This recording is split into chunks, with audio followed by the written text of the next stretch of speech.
All right, here we are for book club. Hey everyone, thanks for attending Intentionally and Friends Book Club. I'm Jocelyn Lee. I am a director of client account strategy here at Intentionally, and I'm joined by the authors of Your Retirement Sketchbook. I'm going to start with some housekeeping things and then we'll get started. If you have any questions or comments or technical issues, just send us a message in the chat and we'll get to it as soon as possible. The book club is being recorded and it will be made available to all participants that joined or registered for the book club. And today we'll be randomly picking a winner for a $50 Amazon gift card and a copy of Your Retirement Sketchbook.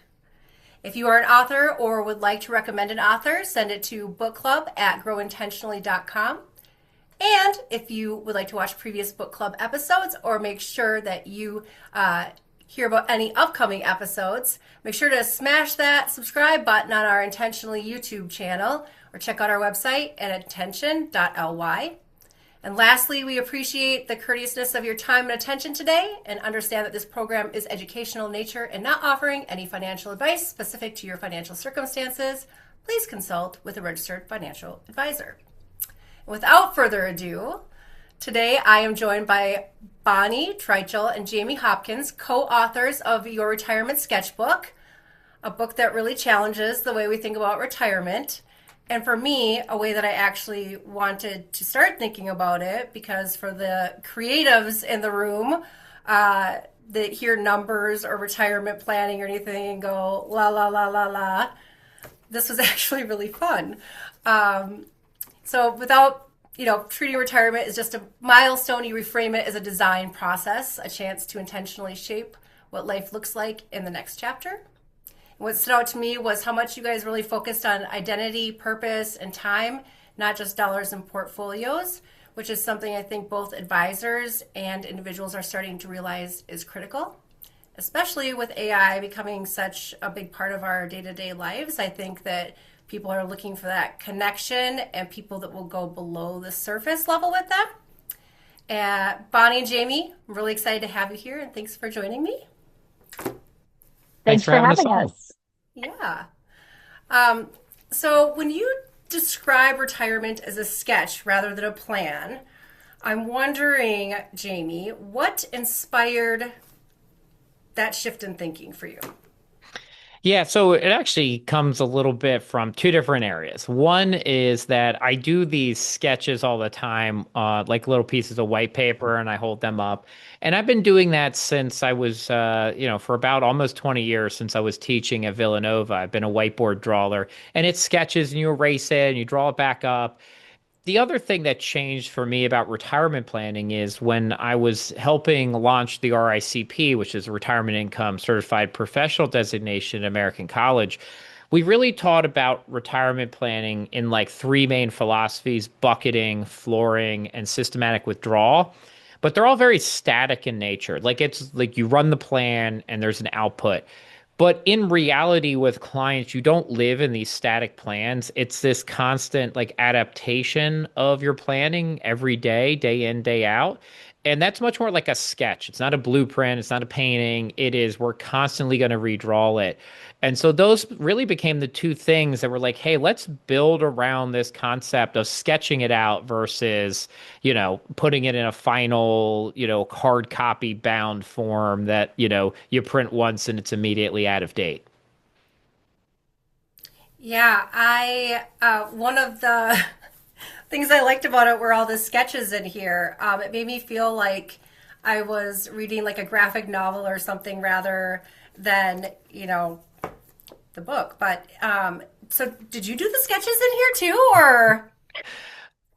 No, I did like 10 starting ones and we did scrap those sketches, right? That's the great part about sketches, right? You just get rid of them.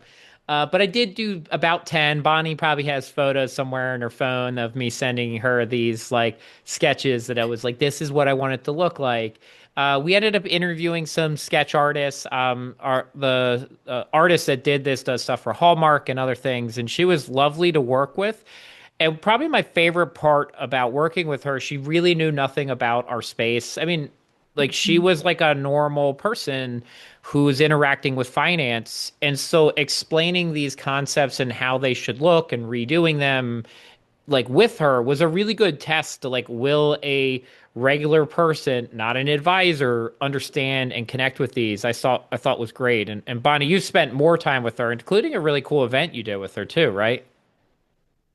Yeah, she came to a couple of the events we did in Kansas City. And, to Jamie's point, she's around mid-20s and she, normal person, as Jamie described. So it was really helpful to explain the topics to her.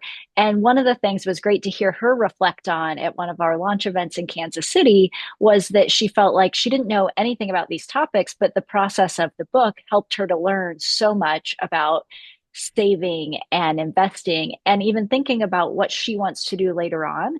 I got to meet her parents and grandparents, and that was interesting for, again, when you think about use of the book, I think some people think about retirement and it's like, oh, I've got to be at least 50, 55 plus to really start thinking about that because I've got more immediate needs today. And so it was really fun for, thinking about she's in her mid 20s, she has a boyfriend, they live together. You start the process again using the book as like a workbook or a sketchbook. You can start this earlier, right? It can be that dinner table book with a partner about what do we want our life to look like. And then, as you get older, in your mid 40s and your mid 50s, you can use it all along the way, no matter what age demographic. That's actually one thing that I'm going to jump to something else because you are making me think of something I thought was pretty interesting about the book was that the awareness factor, right? So I'm in my early 40s, been taught, put things in a 401k and you're going to be all set, until I got into financial services and I was no longer a normal person that didn't know what RIA, CFP, all the, all the acronyms that we all get to know throughout our careers. But that awareness is key because I started thinking about like certain decisions I was making, just being aware or having this design in mind. That awareness impacts your everyday decisions, no matter what age you are. It really does. And I think the other part about it is when we talk about awareness, a lot of things that we are aware of, we picture in our head mentally with some type of visual, even if it's like more of an auditory or right mathematical concept. It's interesting that we still try to picture those things. Like, so even if you think of like three, well, there's like the concept of three, but you'll see like people will think about like three fingers up or a big drawn like graphic blue three. In our heads, we try to turn all these into visualizations. And that was a big goal of this too, was like, how do we take these concepts, awareness, and turn it into something that people can remember inside of their head? Like, Jocelyn, your background, we talked about it, right? Hopping on, right? Like, you have all these beautiful colors and a painting up there, and there's all these visualizations you can engage with in a globe. And the only thing I have is my dog Baxter, and I kind of blurred it. But, for those that are on here, right? Like, I've got Baxter over here, but that's my dog. And but like these things are powerful to people, and it's how we remember and it's how we engage with things throughout human history is basically drawings and stories, and that's how we learn. We're not great with concepts in a silo. Yeah, One reason oh, sorry, go ahead, Bonnie. I was just going to add on to that too with the power of visualization and getting people to have the empowerment to craft their own visualization as opposed to what financial services gives them as a visualization. So I think the thing that always comes to mind for me is what do you see on all these brochures? It's the couple on the beach holding hands, and that's this image of retirement. And again, we were talking about this a little bit before we went live, but this idea that it's, different things for different people, right? So it's not that everyone is going to have that as their vision of retirement. Some people might have that phased retirement. They might have a second job when they're looking for purpose. And so empowering people to sketch what they visualize and they want, not what some brochure tells them that, well, if it's not you and a partner on a beach holding hands, you haven't had a successful retirement. Yeah, and if you're trying to work towards this, somebody else's idea of a retirement, you're not aligned to it. It's not, something that you're going to, necessarily work hard towards because it doesn't resonate. It seems so abstract. Why did you feel, Bonnie, that this book was something that needed to be written right now?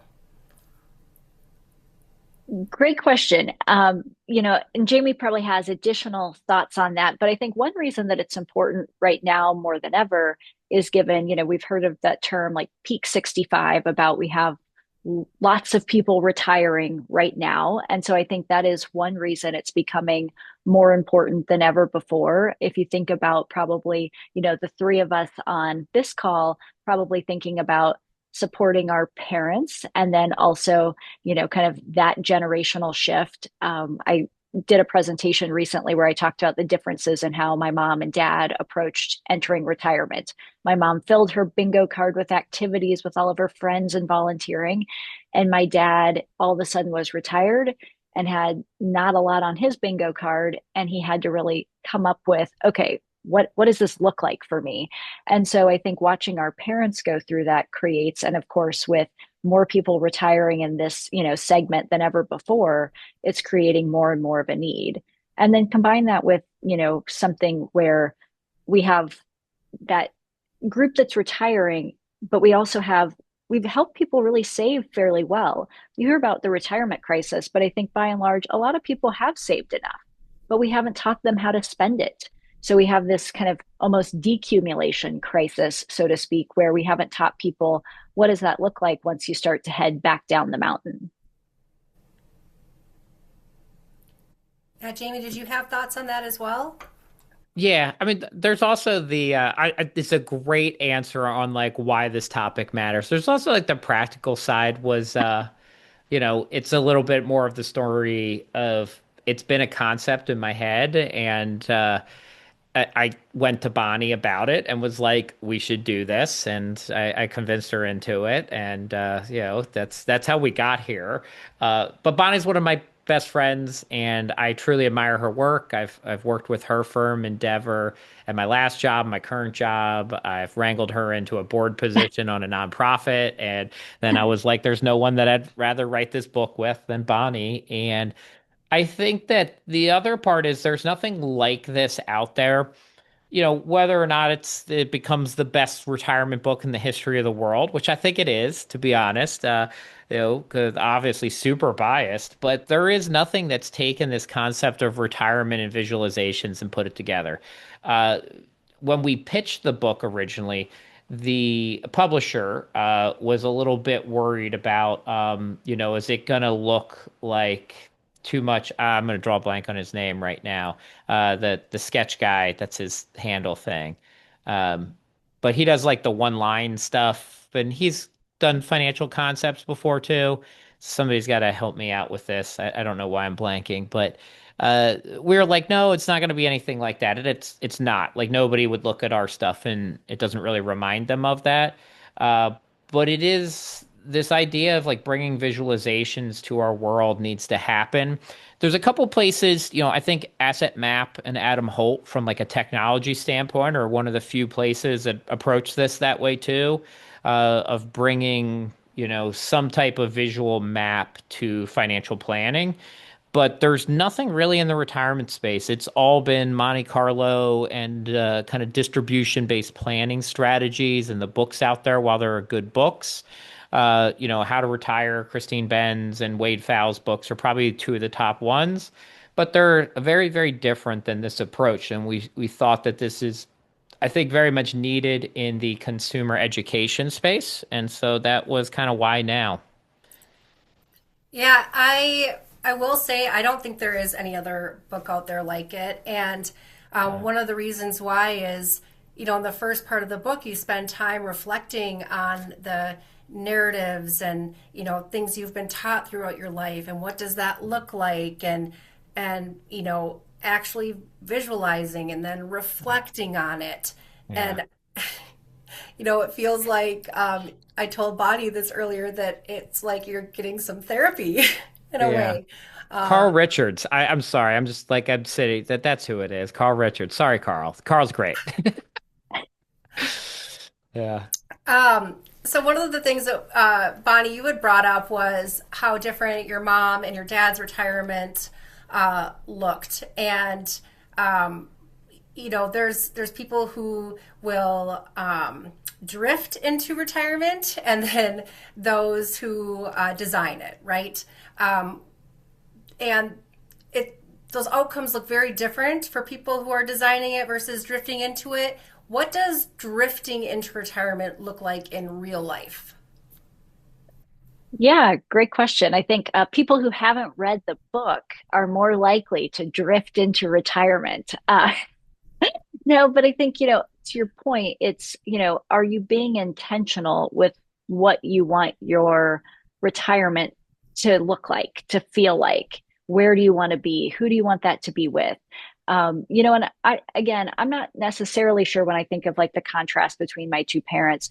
I'm not sure my mom sat down and sketched it out, but I think she was very intentional about maintaining relationships, maintaining those volunteer activities, and knew she wanted to be doing those things in retirement. My dad, on the other hand, he was more of the breadwinner of the family. My mom worked too, but to go from that like working full time to all of a sudden falling off the cliff, so to speak, I think that is where you get into some of those stats we were talking about that, 25% of retirees feel depressed or unmotivated. That, you have that feeling of this was supposed to feel like the best time of your life. But if you haven't planned for that, if you don't know, and it's not that you have to have every day planned out or every vacation planned out, but you have to have some thought put toward where do I want to be? Who do I want to spend that with? If I just suddenly wake up and am retired one day, that's going to be pretty tough to manage. And I think that happens too for some folks who say, hey, I think I'm going to retire at this age. But then because of some circumstance or another, they end up retiring. And I think there's a stat around, on average, people sometimes retire 3 years earlier than they plan to retire.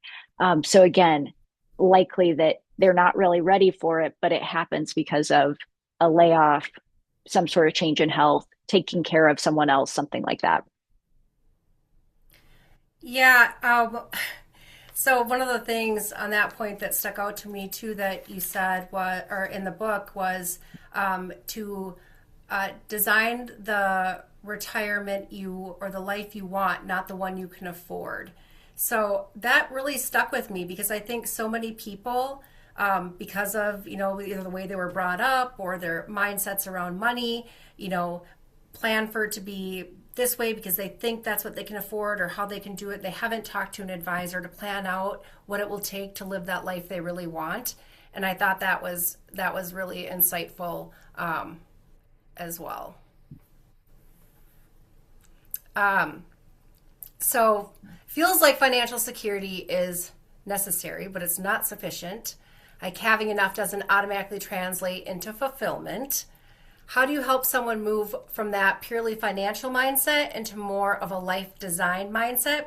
Because I think a lot of people have that idea that, if I have money in the, tax now bucket, money in the tax later bucket, and money in the tax never bucket, then, and it's X, Y, and Z amount, then I'm going to be good to go. Yeah, I mean, there's this, I think a big part of the retirement world, especially for our industry, we get super focused on the financial components, right? Tax efficiency, tax buckets, how much income there's going to be, the savings and investings. But at the end of the day, it's about a life well lived, not a life that, was well funded. And generally speaking, we do need money for things in our world today. So it's not to like discount the importance of finances and income and wealth, but we see very wealthy people live very unhappy retirements, and you see people with very little money live very happy retirements. And so it's doable if you're focused on the right things in your life. And what a lot of advisors and I have seen working with clients, Bonnie's seen, you've seen, probably all the listeners, is that there are people who get to retirement and just don't know what life is going to look like. They haven't really thought about the decisions of where they're going to get meaning from or how close they want to live to children or their community. I've also had the ones where people have, I've told this story, that they've moved to Hawaii. I knew this couple, they retired, moved to Hawaii, but their entire family was back on the East Coast of the United States.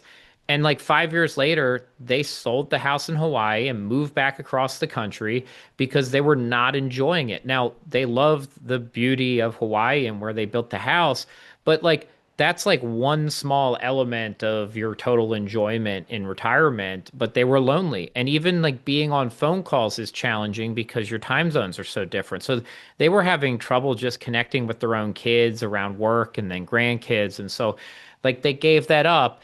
And, probably like they're fine financially, but that's a lot to go through. And they didn't test drive it. They like went vacation. I think we talk about this too. Like vacationing and living somewhere are very different things. And you do see a decent amount of like retiree moving regret when people don't test drive areas first because they're like, we're going to move here. It's going to be great.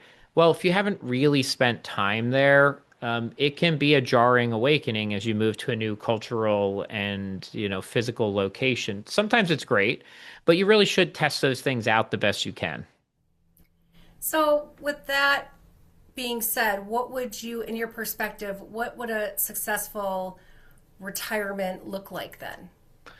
Yeah, so one of the things that I suggest people do, and I've been suggesting this for a long time, is actually for clients to fill out their calendar of their first month. So what it actually looks like, and not just like on Wednesday, I'm going to go see my friends. That's 2 hours. So there's 22 other hours left that day. And when you actually start to fill it out like a regular schedule, what you realize is it can be a bit daunting. Like there's a lot of open time.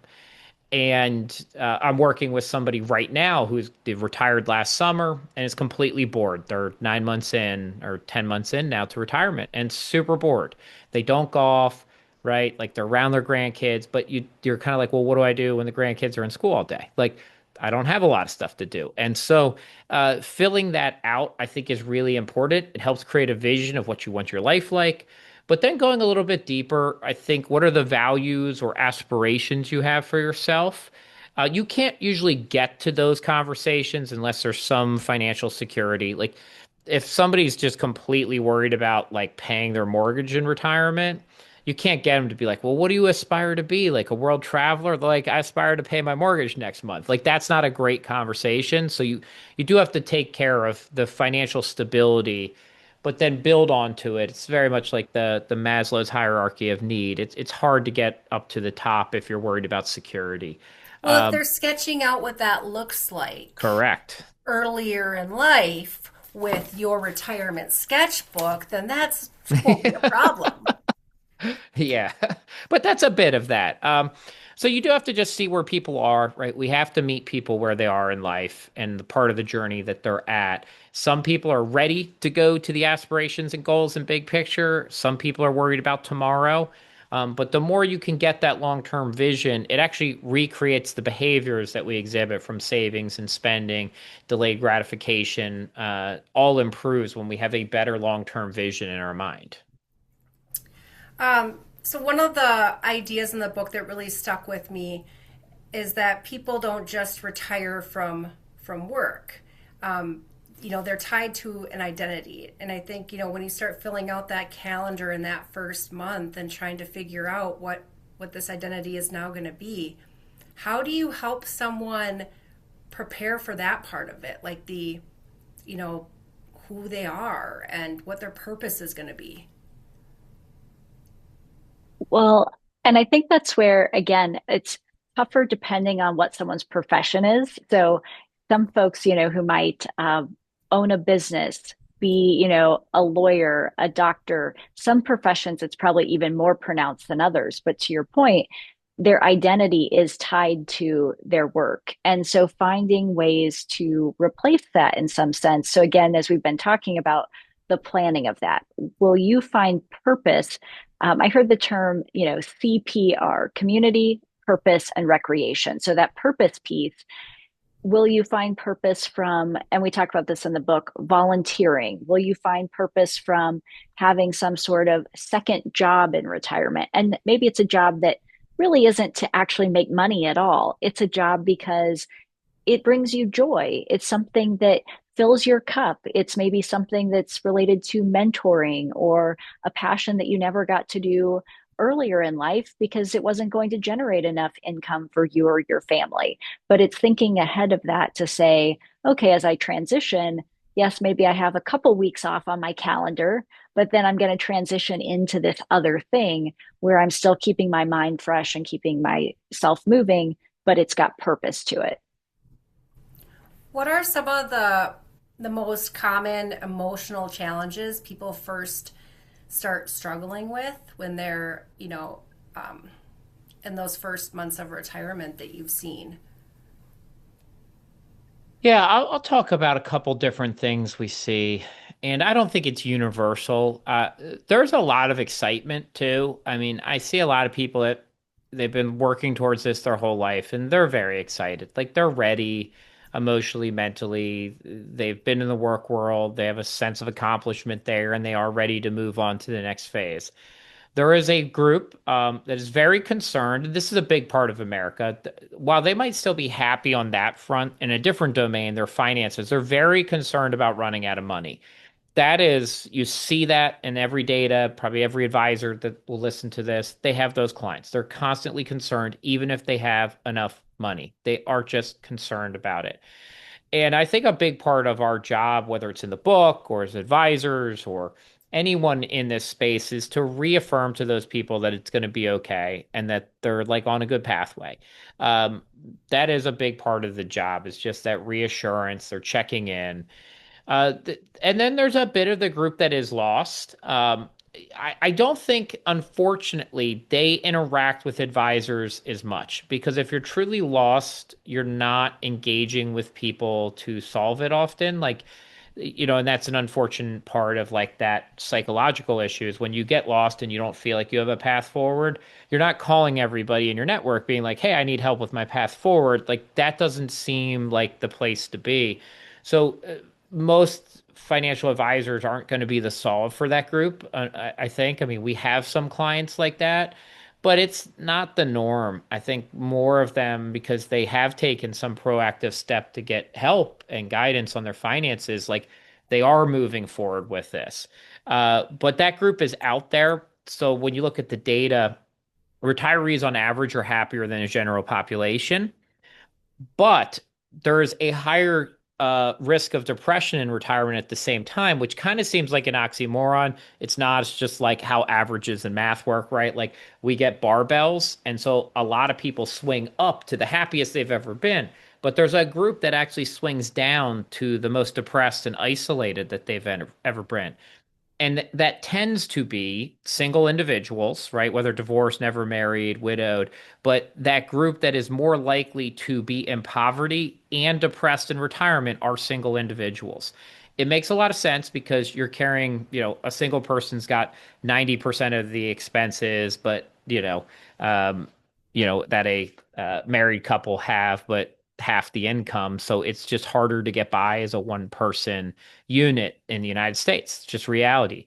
And so they're going to struggle more financially, and you don't have a natural built in community. So that group is the one that, if you're really looking at the data, there's the biggest concern about that. There's been some recent data in the last like 9 months about how that depression level has spiked. And this next part's not in the book, but we also have this growing isolation issue in the United States where we have the most people. I think it's 14% of the country now says they don't have one close friend. That is like 4 times higher than it was in the 1990s. And so it's gone from like a 3-4% issue, which is still sad, but it's not like so massively overwhelming. But 14% is a lot, of like you're around 10 people, one of them has no friends. Like that's a scary world to be in. And I worry about that a lot. And that gets heightened in retirement as mobility and autonomy and all those things start to decrease. That was so one of the parts I really loved about this, and I feel like, made not just me, but I think it'll make a lot of others feel like this is so approachable, is that you talk about, identifying your biases and your history with money, and that it's not about shame. You know, it's about awareness. And I think for a lot of people, you know, when you take away that shame component of how they might have done it in the past or not reaching out to get help, you know, with a plan, and you remove that barrier, a whole new world opens up, you know. And I really loved that about this book. It made like planning for retirement something that was tangible for everyone. You know, I think there's a lot of people, especially, you know, my age and younger right now, that feel like owning a home for the first time isn't tangible, let alone planning for a retirement. And I feel like your book really gives people a tangible way to start planning without any, you know, shame around it. I think it's another reason the pictures are a big part of the book is because it makes it fun. It makes it approachable. It doesn't make it like the hey, this is the teacher scolding the student for not saving enough. I think there's so much of that rhetoric out there. Again, I made that reference to the retirement crisis. There's a lot of rhetoric, and I work with a lot of qualified plans. So, you know, in the space of, well, if you can't take advantage of the employer match, it's like, man, might as well not even bother sort of thing. And it's not that. It's okay, well, let's start with $50 a month. And so there's always an opportunity to do something, but the shame component of, well, we don't want to take advantage of the employer match or we don't want to get involved to start because of the shame, I think that happens a lot. And so toning down the we have a crisis and you didn't do enough and just focusing on just get started and do what you can do. And sometimes you can do more and sometimes you can do less, but do what fits for you today. Yeah, I think that, I mean, my first interaction with an advisor was over 15 years ago, but I'll never forget. He was a brand new advisor, you know, and was out trying to meet people and had said to me, are you working with an advisor? And I said, no, and I've worked for a financial services company.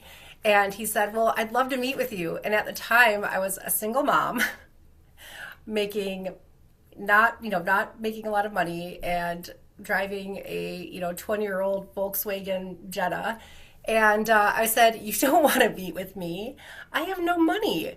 And I, wasn't putting money into a 401k, and I was embarrassed. And he said, no, I really want to meet with you. And I remember the first question he asked me was, so what keeps you up at night?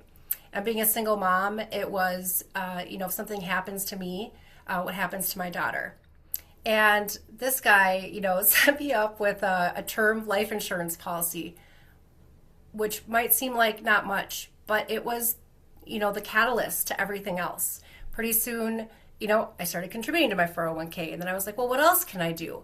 And it can be, when you remove that shame from people, I think it opens up this world of opportunity. And I have so much respect for what you guys do and your approach to make it, accessible for everybody is really great. So for somebody listening right now, what are some small steps that they could take today to start, besides getting the book, shaping, what their future retirement could look like? Do you want to go first, Bonnie? I'll start with a really easy one, which is just to have the conversation with someone else. So, one of the visions that I had for the book was that it's this dinner table set of conversations. And so I think a lot of times, again, going back to what you said about shame, we don't talk about money. It's not polite to talk about money. So we just don't do it or we want to put it off.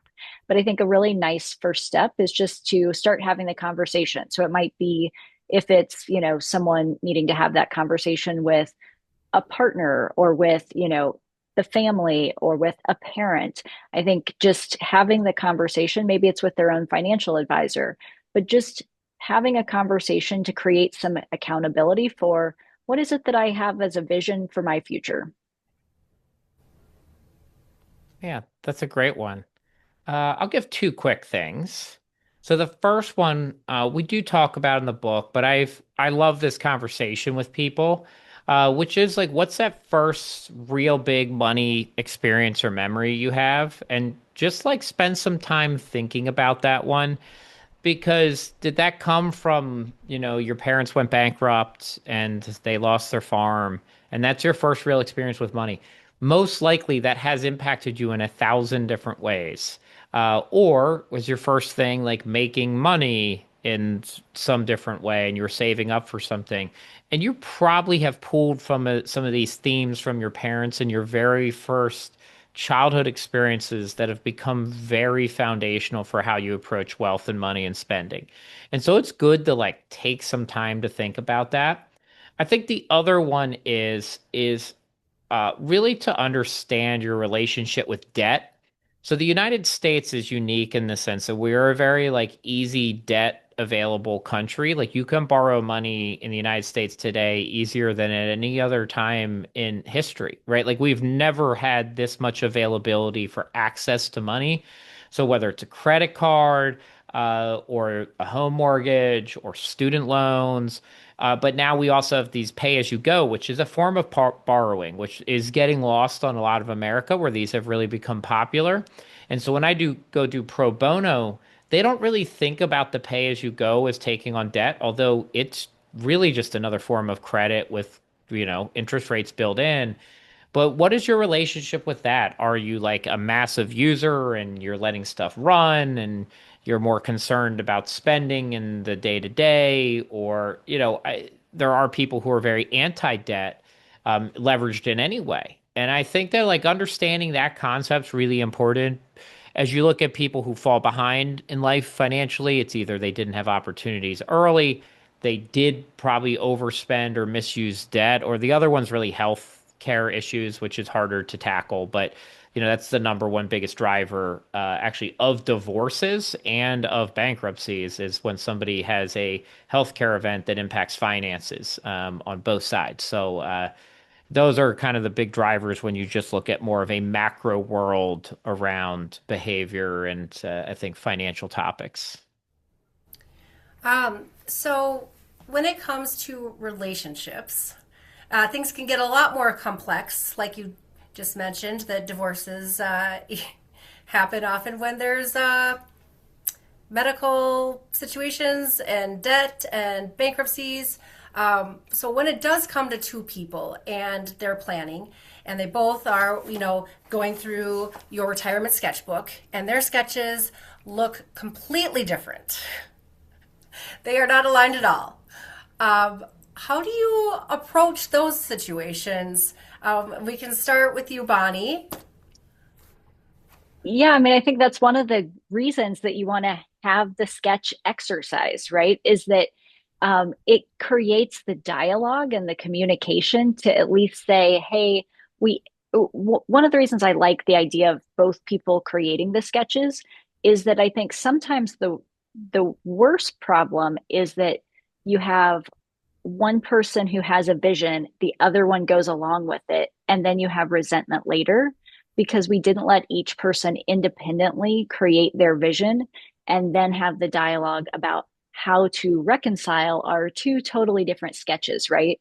So I think that's part of the exercise is just understanding what each person's vision is and then having the dialogue about how are we going to work through that to end up where we want to be as opposed to not communicating about it. And then one of the concepts we talk about is silver divorce. And so I think you're seeing, I believe we talk about one of the stats that the divorce rate for over 65 has tripled in recent years. And, that's a pretty high number. And of course, there's a number of reasons for that. People are living longer now and a variety of things. But again, I think it's the lack of communication about the vision that can lead to that, just as much as it is the fact that two people might have different sketches. So your retirement sketchbook, what you're saying is should be a prerequisite to a marriage license. I agree. That's a lot. I don't know. I had to do those classes before we got married, and I didn't even like doing those. If you're in the Catholic Church, you know what I'm talking about. You go to like marriage classes, and yeah, but no, like communication with spouses and understanding where they are with money is really important. Like my wife and I, like we're pretty aligned at this point, but we have, I'm I'm a bigger risk taker. I spend more time in the financial world than she does, especially on the investing side of things. And so, she doesn't have as big of an interest in it, although she's good at certain areas of it. And so you have to like kind of figure out how you're going to jointly do everything, split up duties, what her feelings are. She's not nearly as aggressive of a risk-taking investor as I am. So that, we have to talk through some of those things I just presumed is fine early on, where I'm just like, I'm going to put money into this like angel seed round of some startup tech company. And it's like, okay, it's probably going to zero, but it could hit it. Like that risk level is very different for my wife, Kathy, than it is for me. I'm curious if you have ever had a moment where you were working with a couple that, financially, like they did everything right. They were set to retire, and but then they struggled because they were not aligned in their vision for what retirement looked like and how that played Yeah, out. I see that a lot on how they want to spend their time, especially where you have one spouse that wants to be more outgoing, social, and one spouse that does not. That is very common. That does create friction. Uh, it's not usually as much about the spending money aspect, but more about how they're going to spend their time.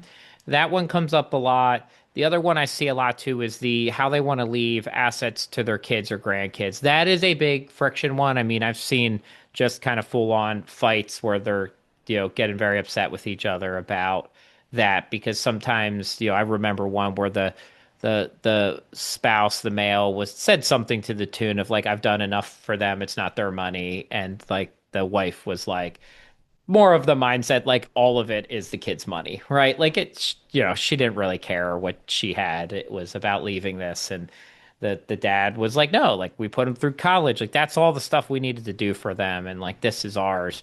And that like how you would distribute this money or spend it throughout life, like those are very different goals. And so you kind of have to come to like a disagree and commit phase there. Like you're probably just not going to be fully aligned. Like those are different things. So it's like how much are you willing to set aside for the kids that you would both feel comfortable with is a bit more of that conversation. Yeah, instead of it going one way or the other, finding a way to help them compromise. So you're pretty much like a financial planner, a life coach, a therapist, all rolled up into one, which leads me to my next question.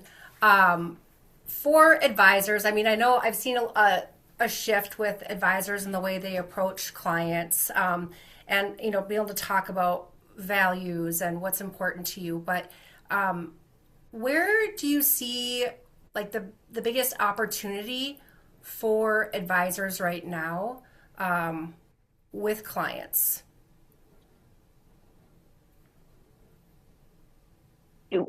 Jamie, do you care if I jump in there?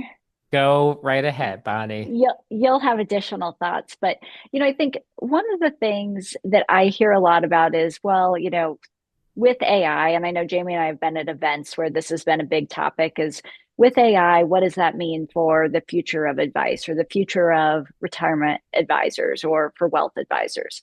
And I think one of the biggest opportunities is not to think about it as your job will be replaced, but to think about how do you use something like technology and AI to take care of all the mundane tasks? Because as you just described, there's so many different roles that are never going to be replaced, in my opinion, because they're the people skills, they're the soft skills. And that's where we're maybe not teaching younger generations as much of that when they're on their phone all the time. So it's the continued ability to be able to engage one-on-one and be the therapist, be the life coach, be the vision setter, help hold people accountable. And that's something that technology, I don't think, can do the same way that human engagement interaction can.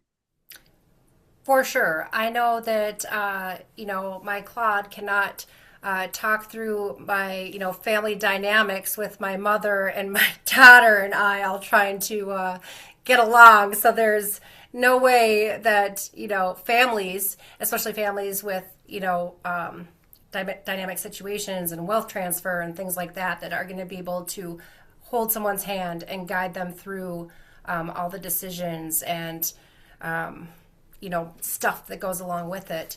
Jamie, how about you? I'll probably go on a little philosophical bend here for a second, so I just warn anyone listening.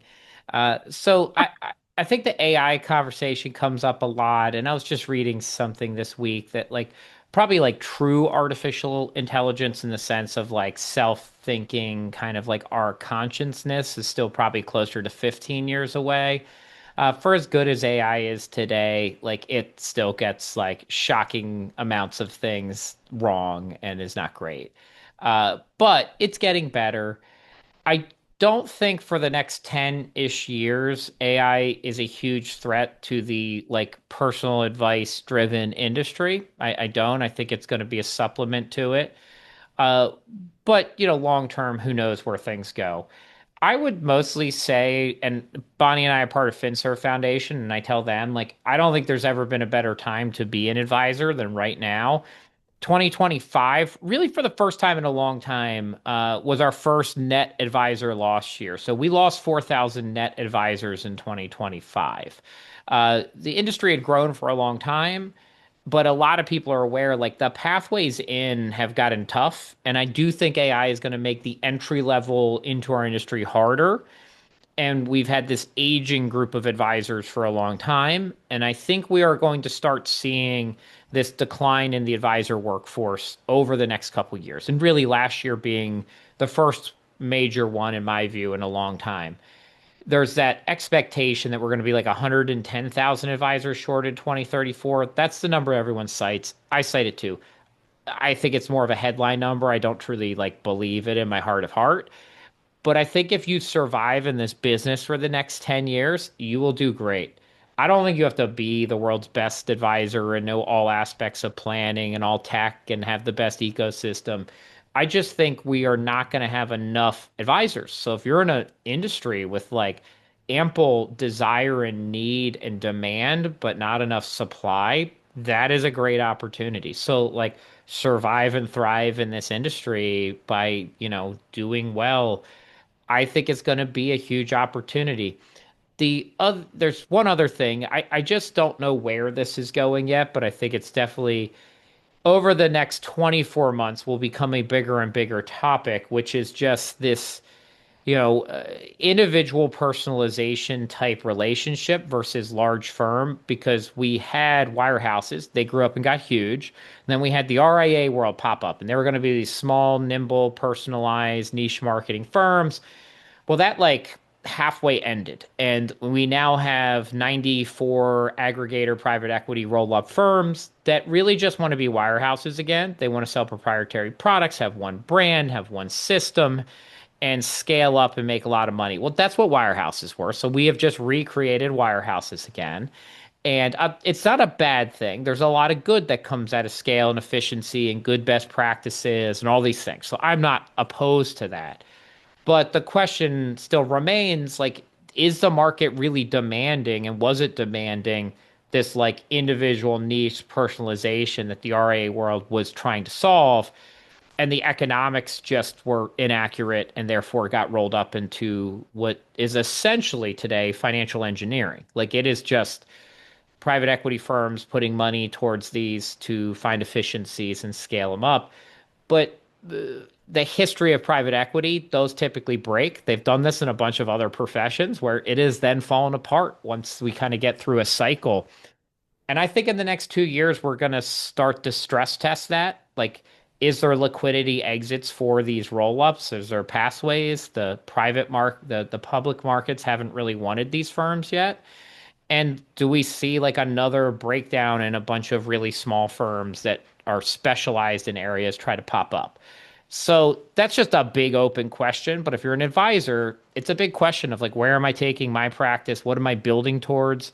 If you're building to sell your business, that's a different pathway than I'm building a 100-year firm that I want to be run in my family and for my community and area. And so I think that's it. I think there are both opportunities today for advisors, but you do have to make some decisions around those. And Yeah, so it's a little bit of my like overview of a lot of things all at once about the future of this profession.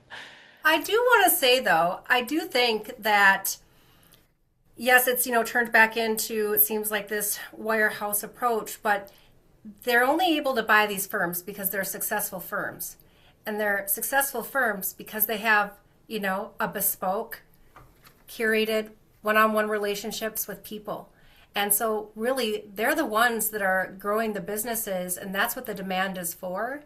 People didn't sign up with, the big aggregator, they signed up with the advisor. And whether that advisor is with that, aggregator or a different aggregator, that client is going to be a client of this aggregator or that Yeah, aggregator where the advisor advisor is. is. Yeah. you know, We Bottom do know line. that. Oh yeah. So I think the demand will always be for that connection, that person who understands me, and I don't like you. I mean, I don't see that going away. I see it only the desire for that to increase and to always be you know the cycle to start over again or go a different direction, but always with that at the core. It's very well put. I totally agree. Well, we're coming close to our time. That flew by. I've thoroughly enjoyed our conversation, and I really this I mean it. This really is a totally different kind of book about retirement. I mean, I don't generally like reading books about retirement, even though I'm in the industry, but this was really fun. And for a creative person who's in marketing, for me, it was so approachable and I enjoyed doing it. I had fun reflecting and I felt like I was healing parts of my past as I was going through it. I really loved it. And one of the things I want to leave everybody with is there's a section in the book, the three G's. And one of I mean, I would love for you to expand upon the three G's, but I'd also love to leave everybody with the part of gratitude and why it's so beneficial. So I'm not sure if Bonnie or Jamie, which one of you want to take that one, but if you could kind of explain the three G's. Jamie, do you want to talk about your three G's and grit and gratitude? Yeah, great gratitude and grace. And so I made a video a long time ago, and I don't know exactly where but like I liked Grit. I've always been a big fan of that and Angela Duckworth's book, big one. And then there is the gratitude guru, Chris Shembra. He writes for the Rolling Stone. He's got a great book on gratitude. I've seen him speak a couple times. Um, he's a friend of mine, and he does these gratitude dinners, and they're super cool. And he brings like CEOs and famous people. He's got a fun story about Chris Voss, who is like that famous negotiator, also a famous speaker and writer, coming to one of the dinners. And somebody at the dinner while he was there, I guess Chris Voss grew this giant beard, and the person said that like Chris Voss's like story changed this guy's life, and if he ever got to say thanks and gratitude, it would be to Chris Voss. And he was literally sitting at this dinner unbeknownst to this other person. So, uh, cool story. But I think grit and gratitude were really big ones, and then grace. It's like you don't really know what everybody else is going through. And so, like, to give people in your world and even strangers grace when somebody cuts you off. I told my son this one time because somebody cut us off and he was like annoyed by it. And I said, well, like, what if that person's rushing their kid to the hospital? They're probably not. But, like, the point was, like, we don't know why they're speeding and cutting between stuff. And so, like, to not get mad at people when we don't know the reasons and the things behind there. But the part that I love about gratitude, so I called this the G3 Summit, like the play on that was grit, gratitude, and grace. But gratitude, there's a great thing you can do is also show gratitude to or actually to go think about somebody that you have not shown gratitude to, but you should. There's a lot of people we do, like our parents, we probably say, oh, mom, dad, I'm so grateful for everything you've done for us. But think about that one person in your life that you've probably never told that you are grateful for something they did, and then go out and do that. But I think those three things are great things to live by. I talk to all of my teams I've ever led about those three as like foundational things that we should strive towards is like give each other here grace, be grateful for the opportunity to serve clients that we have. And the grit is moving forward with intention. It's not just moving forward. Like I hate the saying when you fall off the horse, get back on again. Cause I'm like, maybe you just shouldn't ride horses. Like, why are you getting on the horse? I don't know why you're getting on the horse. But if you have a purpose to get on the horse, that's grit. But if like you're just trying to hop on somebody's random horse, like maybe you should just not get on the horse. That's actually an okay outcome. But if you're getting on the horse because you're in a competition and you put your life's work into it, great. But that is the difference between just kind of like moving forward and grit. And so that's the G3 Summit as I talk about it. Well, and also, you left out one of the most important parts, that gratitude lowers your risk of dying. Oh, yes. We should just lead with The that. stat in that way. Yeah, that one is great. People who show more gratitude live longer. Yeah. Well, this has been wonderful. I'm going to end here, and I just thank you both so much for being here. This has been so much fun. I really appreciate the conversation and look forward to sharing this book with the people in my life, and actually having something fun and educational for them to read. Oh. Awesome. Thanks, you guys. Thanks for having us. Yeah. Thanks, everyone. Bye.